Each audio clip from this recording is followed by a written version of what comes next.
Barack is one of the most respected politicians in the state of Illinois because of his values.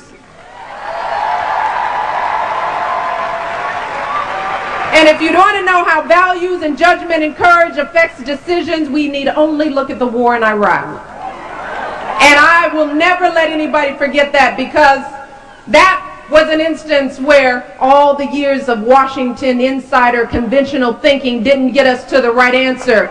We had people marching us into this war, and the only person who stood out and said that this war was wrong is Barack Obama.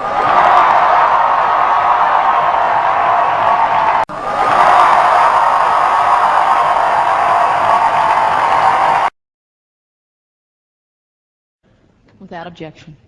Madam Speaker, I rise in opposition to this resolution. The wisdom of the war is one issue, but the process and the philosophy behind our foreign policy are other issues as well. But I've come to the conclusion that I see no threat to our national security. There's no convincing evidence that Iraq is capable of threatening the security of this country, and therefore very little reason, if any, to pursue a war. But an important aspect of the philosophy and the policy that we're endorsing here is the preemption. This should not be passed off lightly. It has been done to some degrees in the past, but not so explicitly, not so much put into law that we will preemptively strike another nation that has not attacked us. No matter what the argument, this policy is new, and it will have ramifications for our future, and it will have ramifications for the future of the world, because other countries will adopt this same philosophy. I also want to mention very briefly something that has essentially never been brought up, and that is, for more than 1,000 years, there has been a doctrine and a definition of what the Christian definition of a just war is all about. And I think this effort and this plan to go to war comes up short of that doctrine.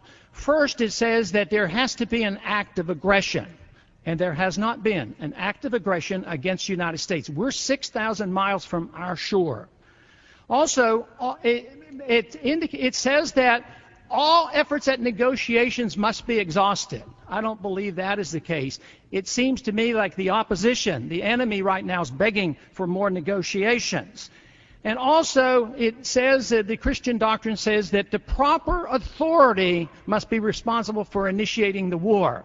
And I do not believe that proper authority can be transferred to the President nor to the United Nations. Also, it is said that no, you are wrong about the act of aggression. There has been an act of aggression against us because Saddam Hussein has shot at our airplanes.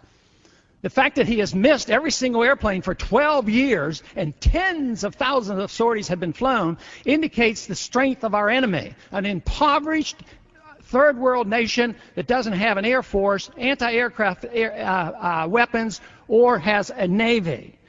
But the indication is that because he shot at us, therefore it's an act of aggression.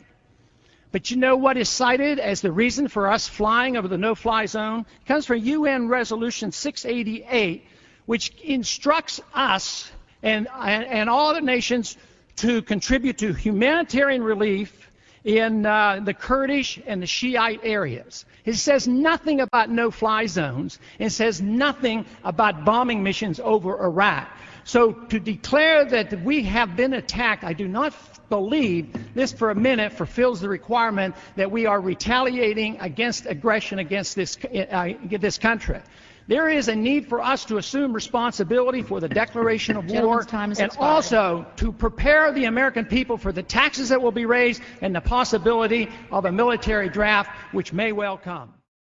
And the only person who stood out and said that this war was wrong is Barack Obama.